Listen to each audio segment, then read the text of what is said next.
거기도 마찬가지예요. 그래서 일반 예배는 귀로 듣는 거지만 성례제는 눈으로 듣는 말씀이라고 그래요. 그죠? 그래서 우리는 두 가지라지만 로만 캐톨릭은 7가지를 하는데 거기 보십시다. 은혜의 방편, 그래서 means of grace이라는 용어는 때로 아주 일반적인 의미로 교회, 말씀 선포, 성례, 안식일의 기도 등 신자들의 영적 안위를 증진할 수 있는 것을 가리키는데 사용한다. 그게 은혜의 방편. 뭐 우리가 은혜라는 걸 다 아니까 은혜의 도구로 쓰이는 게 뭐냐 그 얘기죠. 이게 은혜의 방편이라는 거는. 그래서 그 밑에 볼드 레터로 쓴 거 보면 하나님의 말씀과 성례를 가리킨다. 뭐가? 교회에서의 은혜의 방편은 말씀과 성례를 가리킨다. 엄격히 말하면 이 둘은 은혜의 방편으로 가리킬 수 있고 뭐 지금 다 얘기한 거고. 그 다음에 그 짧은 패러그래프 건너뛰어서 맨 밑에 패러그래프 그 첫 줄에 보면 은혜의 방편이라는 말은 아주 구체적으로 성경에 기록되고 교회에 선포되는 하나님의 말씀을 가리킨다. 쉽게 얘기해서 예배 시간에 말씀이 주가 안 되면 그건 뭐예요? 그건 죽은 예배예요. 그건 세상 강연이에요. 그거는. 그죠?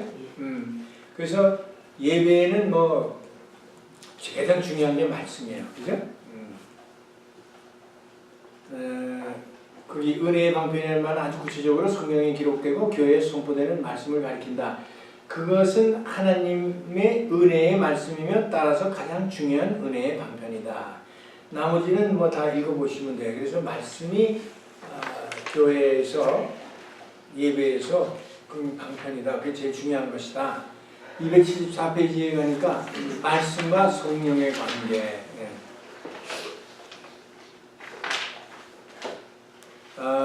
뭐 거기 펠라기우스 주의자들, 뭐 합리주의자들, 뭐 이런 거 나오는데 그건 뭐 읽어보시면 돼요. 그런데 밑에서 하나, 둘, 셋, 넷, 다섯, 6번째 줄부터 봐요. 하지만 실상은 오직 말씀만으로는 신앙과 회심을 일으키는데 충분하지 않다. 이게 무슨 소리예요? 사실 충분하지 않아요? 충분하다고, 그렇죠? 근데 이제 여기서는 뭐를 강조하려고 그러냐면은 성령의 역사를 강조하려고 그렇게 하는 건데 사실 성령의 역사가 예수님의 역사고 예수님의 역사가 말씀이거든요. 그 같은 말이에요. 근데 이제 이렇게 번역을 하다 보니까 이렇게 된 것 같아요. 그래서 다른 한편으로는 성령께서도 비록 얼마든지 능력이 있으시지만 일상적으로는 말씀 없이 역사하지는 않는다. 그렇죠? 그러니까 그 말을 잘 이해해야 돼요. 우리는 번역이 조금 어색하게 돼서 그러는 거예요. 그러니까 말씀, 성령, 그리스도 이게 지금 예배 속에서 교회의 은혜의 방편으로서는 똑같은 말이라고 해도 과언이 아니라는 얘기예요. 그래서 다른 한편으로는 계속해서 읽어요. 성령께서도 비록 얼마든지 능력이 있으시지만 그거 읽은 거고 그 이어서 그 밑에 줄 구속사역을 적용하는 일에서 말씀과 성령은 함께 역사한다. 뭐 하는 일에서요? 교회의 구속사역을 적용하는 일에서는 말씀과 성령이 함께 일을 같이 일한다는 거예요. 그래서 제가 말씀 충만이 성령 충만이라고 그랬죠. 이 말씀 충만이라면은 보통 사람들이 뭐 희한한 거를 하는 게 말씀 충만. 그래서 성경에도 술 취한 거와 성령 충만한 거를 비교해 놨거든.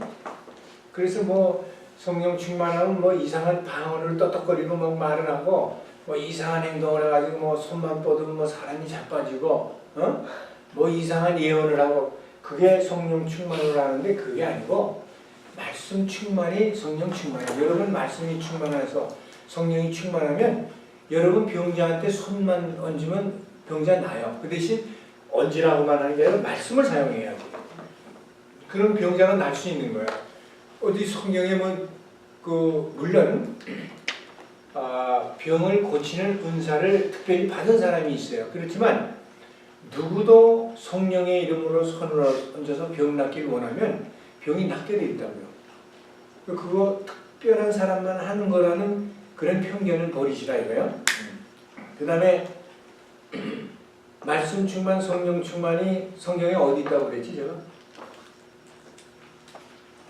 네?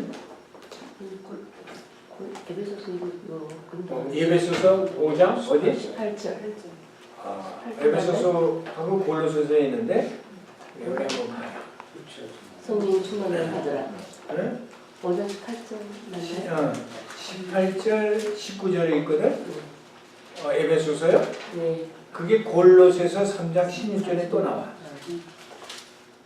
똑같은 말인데 누가 한 거예요? 이거 바울이. 사도 바울. 네, 똑같은 말을 여기서는 성령 충만함을 받으라고 했죠. 에베소서에는. 골로새서 시와 참여하시는 3장 16절에는 말씀 충만을 하라고 해놨거든. 그러니까 결국은 같은 말이라. 네? 골로새서 3장 16절에 똑같은 말을 하고 있거든.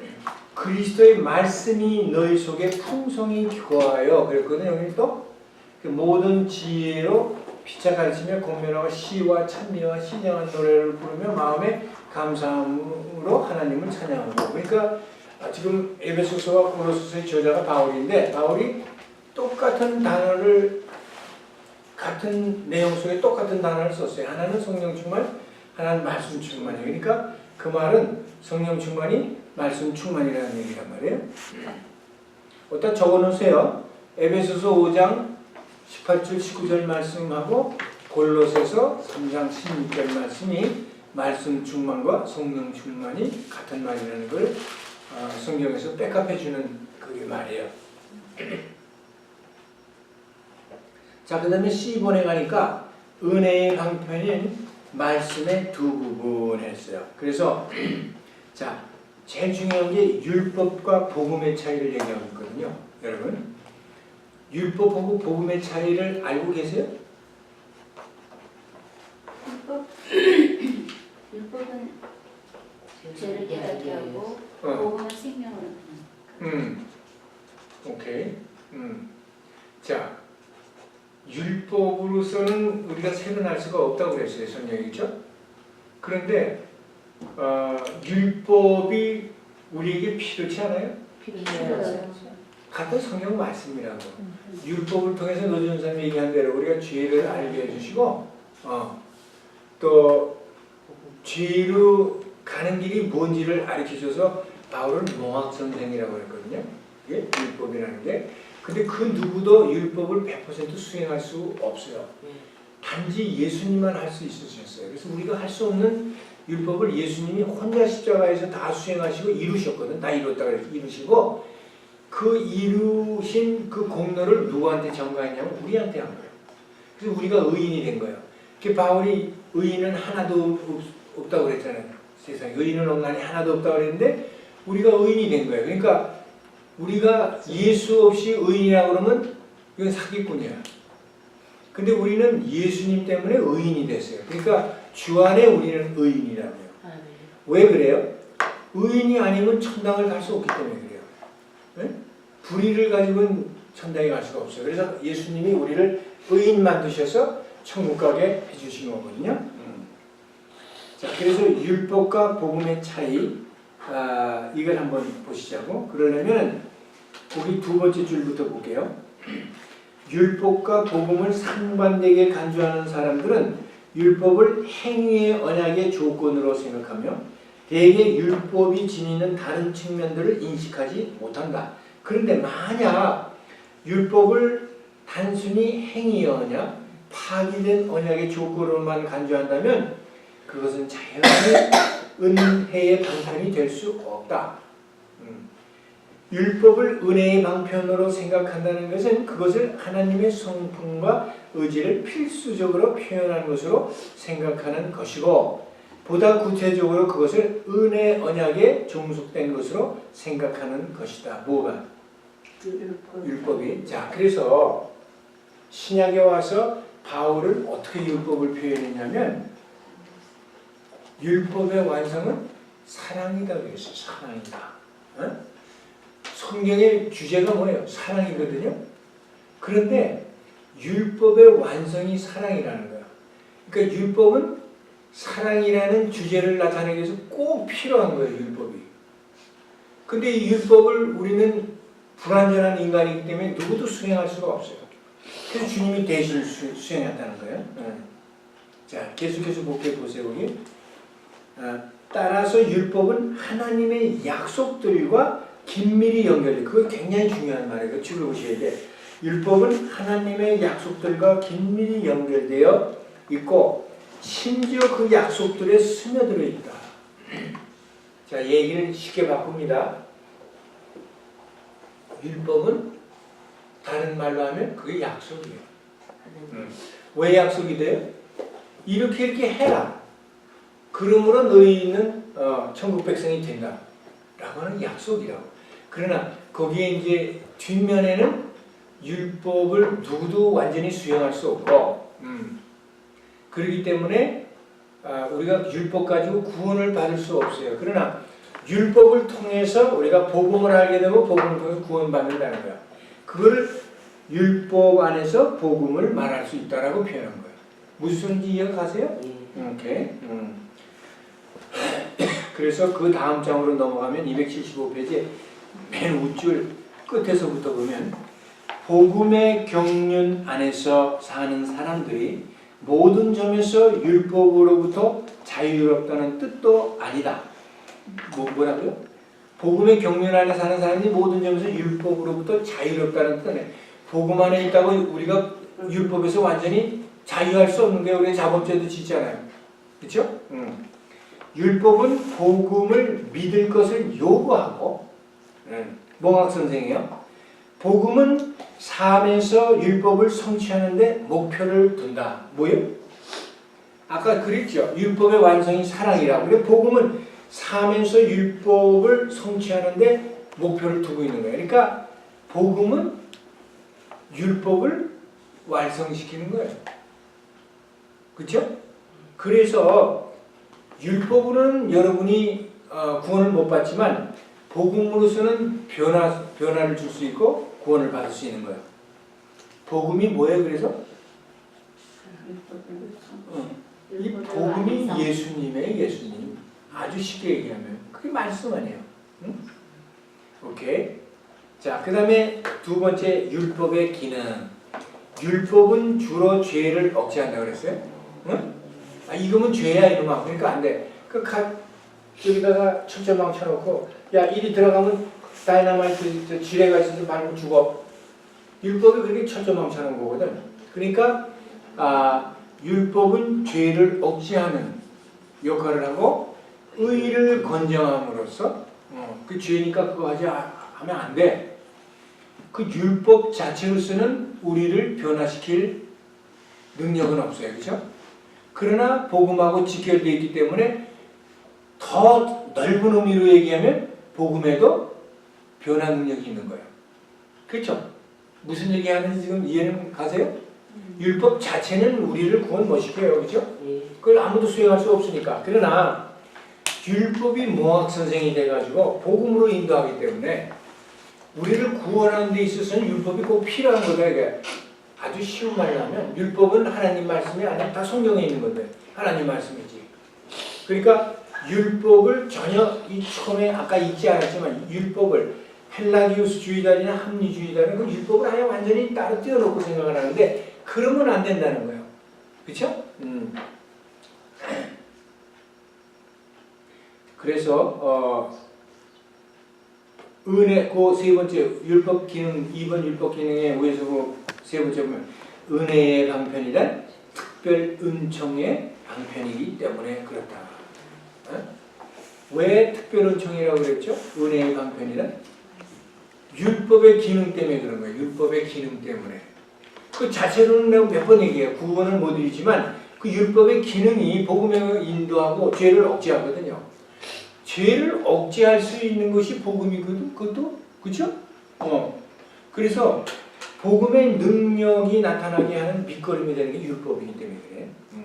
그래서 첫째, 은혜의 방편이라는 지위에서 율법은 무엇보다도 인간으로 하여금 죄를 깨닫게 하는 목적을 수행한다. 거기다 1번 이렇게 해놔요. 그래서 그 맨 끝에 그 패러그래프에 보면 그리스도께 인도하는 몽학 선생이 되어준다. 갈라디아서 3장 24절. 그 다음에 둘째로 2번 거기 2라고 써놓고 율법은 신자들에게 삶의 준칙이 된다. 우리 그러니까 성도로서 이 땅을 살아가는데 삶의 기준이 뭐가 돼야 돼? 더 구체적으로 얘기하면 그게 율법이라는 거야. 왜? 이 천조망 같은 거니까 이거 넘어가면 안 돼. 저 지뢰 있어서 죽어. 저 죄니까 그 죄에 빠지면 너 멸망해. 그렇게 얘기해 주는 거니까. 그렇죠? 그래서 둘째로 율법은 신자들에게 삶의 준칙이 되기도 한다. 그래서 그들의 의무를 일깨워주고 그거 하면 안 된다 이거야. 그건 해야 된다. 의무를 일깨워주고 그들을 생명과 구원의 길로 인도한다. 이게 무슨 소리야? 아까 율법은 그 자체가 우리를 구원은 못하지만 그게 복음으로 인도해 준다는 거예요. 그러니까. 응? 그렇죠? 왜냐하면 죄를 억제하는 능력이 있기 때문에. 그래서 그들을 생명과 구원의 길로 인도한다. 율법 폐기론자들은 율법의 이러한 용도를 부정하는 것이다. 그건 뭐 중요하지 않은데. 그 다음 세 번에 복음의 기능은 또 뭐냐? 율법은 순전히 법으로 이해할 경우 자체에 관해서는 가리킬 것이 없지. 그러나 구약 성경의 약속들과 관련하여 구원의 길로 오시는 구속주를 가리킬 뿐이다. 그러니까 몽학 선생이야 이거는. 인도자야 길에. 그죠? 그래서 복음은 예수 그리스도 안에서 계시된 구원의 길을 분명히 소개한다. 복음은 구원의 길이니까. 그래서 복음은 죄인에게 믿음과 회개로서 그리스도께 나올 것을 권하고 복음이 진정으로 회개하고 믿는 사람들에게 현재와 미래의 모든 복을 약속한다. 복음 자체가 어떤 복을 약속해요? 율법 자체가? 율법 자체는 생명력이 없기 때문에 감접적인 생명력이지. 복음으로 인도해 줄 수는. 그렇지만 직접적으로 복을 약속할 수가 없지만 계속해서 읽을게 봐요. 복음은 믿는 모든 사람에게 구원을 주시는 하나님의 능력이다. 자, 이제 이렇게 얘기할 수 있어요. 아까 복음은 제가 그리스도라고 했어요. 그렇죠? 그 자체가. 네? 복음이 말씀이니까 이게 그리스도인데 더 조직신학적으로 확대해서 얘기하면 복음은 구원을 주시는 하나님의 능력이라는 거예요. 그 복음 자체가 하나님의 능력이에요. 그게. 그러니까 복음 가지고 불가능이 있어요, 없어요? 복음에는 불가능이 없는 거예요. 그래서 빌립보서 4장 13절에 주 안에서 불가능은 없다고.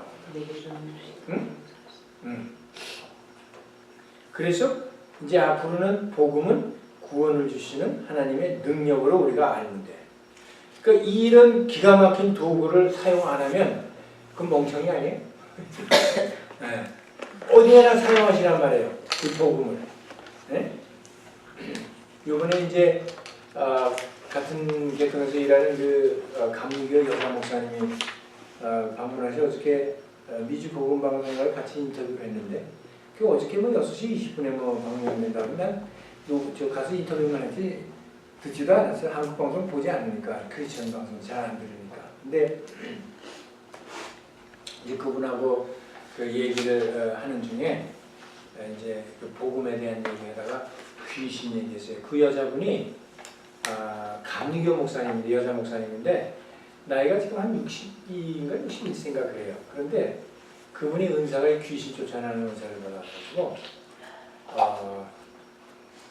어디지 그 조지아에 있는 덴버 아니 지금 덴버에 계시지만 그분이 그 박사학위 하러 나온 데가 조지아에 있는 여러 가지 생각 여하튼간에 이영이지요? 어? 이영이? 이영이 어떻게 하셨어?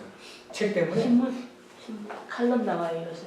요즘 칼럼 나요? 그냥 막 그 얘기하다가 그 사람의 요지도 그거야. 뭐 나도 귀신 많이 쫓고 뭐 정신병자들하고 많이 상대를 하지만 딱 한 가지 툴이 있는데 그건 말씀밖에 없거든요.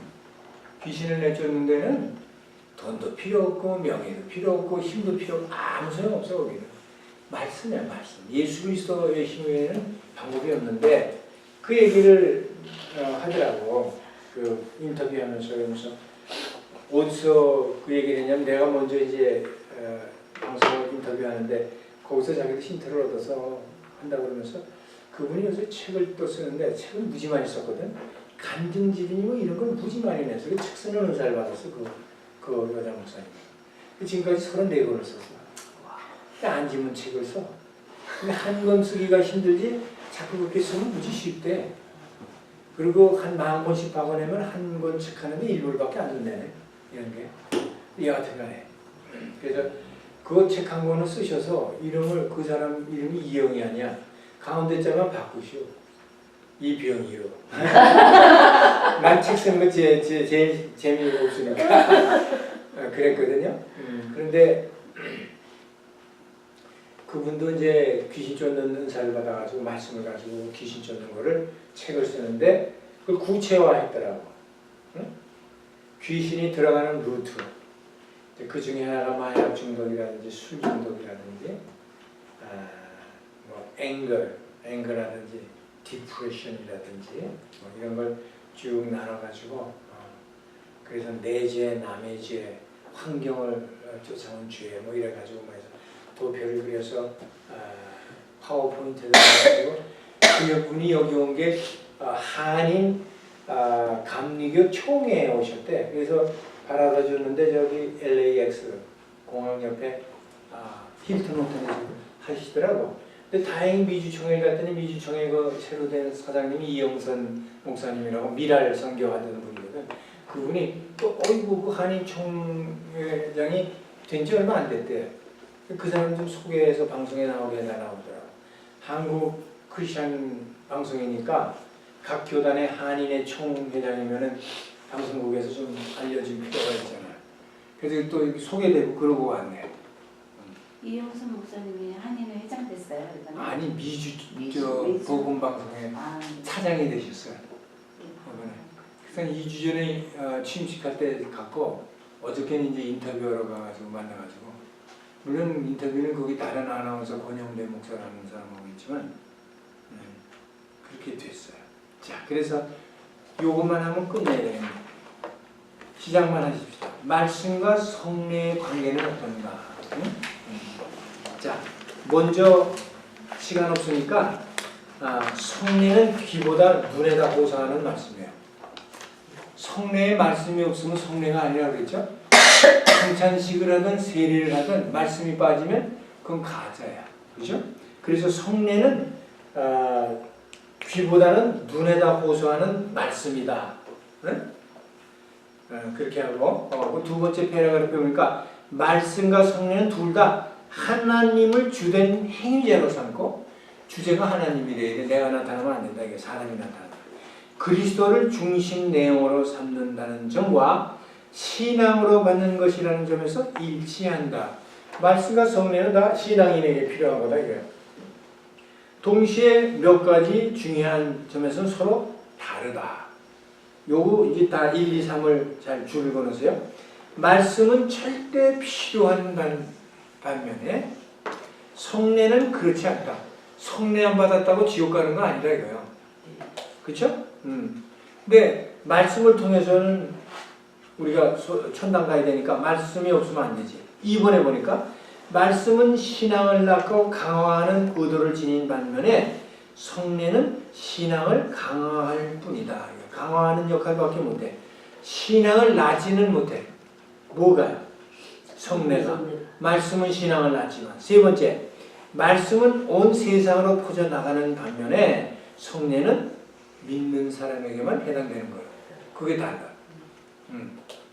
말씀과 성례가 어떻게 다른지 아셨죠? 오늘 여기까지만 해요.